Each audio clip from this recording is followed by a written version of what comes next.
والواجب على المسلم أن لا ينشر شيئا حتى يتحقق. سورة الفاتحة تمنع غضب الله، سورة ياسين تمنع عطش يوم القيامة، سورة الكافرون تمنع الكفر عند الموت، سورة الإخلاص تمنع النفاق، سورة الفلق تمنع الحسد، سورة الناس تمنع الوسواس. إذا شعرت في ثقل أو بثقل في نشر الرسالة فإن ذنوبك هي التي أثقلتها، فلا تترددي في نشر هذه الرسالة، لعلها تكون سبب في دخولك ودخول الجنة.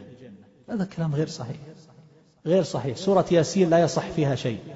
سورة الفاتحة هي أعظم سورة في القرآن، وليس صحيح أنها تمنع غضب الرب، ولم يرد في هذا شيء صحيح. وهكذا أيضا سورة الكافرون تمنع الكفر عند الموت، هذا غير صحيح. ورد في حديث حسنه بعض أهل العلم أنها تعدل ربع القرآن، لكن ما تمنع الكفر عند الموت. سورة الإخلاص تمنع النفاق؟ ما تمنع النفاق، يقرأها المنافق وهو منافق مجرد القراءة. سورة الفلق تمنع الحسد، يمكن أن الإنسان يعوذ نفسه بها، ممكن يرقي نفسه، ممكن إذا أصيب، لكن كونها تمنع. وهكذا أيضا سورة الناس تمنع الوسواس، يقرأها الموسوس ولا زال، فتمنع. هذه عبارة تحتاج إلى لكن المشكلة يرسل هذه الرسائل ناس من العوام لا يزنون الكلمة ولا يعرفون كاتب، علشان لو ربي وربك نظر للأرض في الوقت كاتب اللي معظم العالم بيعصيه هكذا كاتب، بيعصيه يلاقي هكذا كاتب. المسلمين لا زالوا على طاعتهم بكل حب. أطلب منك عزيزي القارئ بأن تبعث الرسالة هذه لكل اللي عندك. هذا استخفاف، اسمحوا لي، بعقول الناس، نشر مثل هذا الجهل والركاكة في رسائل جوال يتداولها الناس، وانشر تؤجر. هذه الدعوة بهذه الطريقة نقوم ليلة نحددها ليلة رأس السنة، هذه ستكون بدعة. هذا يشرع بدعة جديدة اسمها بدعة صلاة ركعتين في رأس السنة الميلادية. شيخ الإسلام تيمية رحمه الله ذكر كثيرا من البدع التي في مناسبات شتى أخذت من اليهود والنصارى. وهكذا أيضا في رسائل أخرى، مثلا تصوير العبادة بالقمار. انظروا هذه الرسالة، يقول افتح واكشط أو كذا واربح، يقول امسح واربح، كاتب اسم هنا الظاهر نفسه إلى أسفل، سبحان، وحاط سطر، لعلكم رأيتوها، سبحان سبحان، وبعدين سبحان الله بحمده، وبعدين يقول سبحان الله العظيم، ينزل، وبعدين مبروك فزت بنخلة في الجنة بإذن الله. هذه الطريقة في الأذكار غير مشروعة. وأيضا كون أنه يحكم أنه فزت بنخلة بالجنة هو ما يدريك، لا بد من تحقق الشروط وانتفاء الموانع في قبول الأعمال. ولهذا فإن ابن عمر رضي الله عنه يقول لو أعلم أنه قبلت لي سجدة واحدة لم أبالي بعد ذلك. وهكذا أيضا هذا الذي يتداول أيضا بين الناس، يقولون هذا دعاء تمضي سنة ولا تستطيع الملائكة الانتهاء من كتابة حسناتك.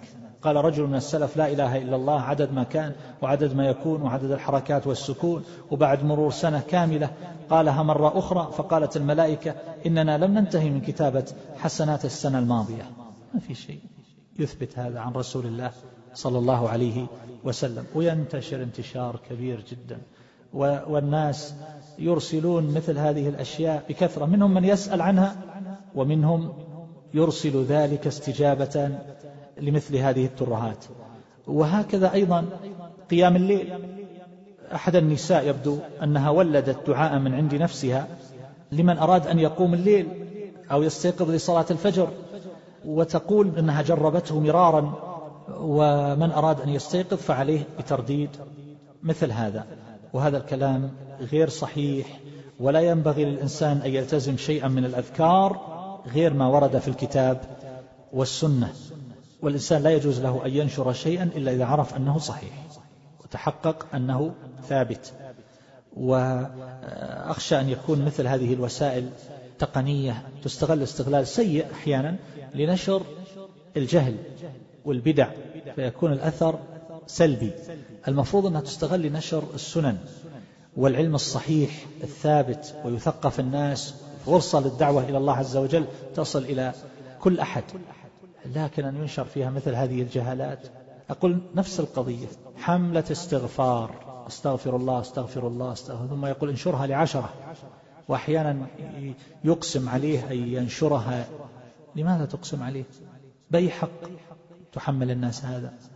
ومثل هذا لا يجب على الإنسان أن يستجيب لمثل هذا المقسم.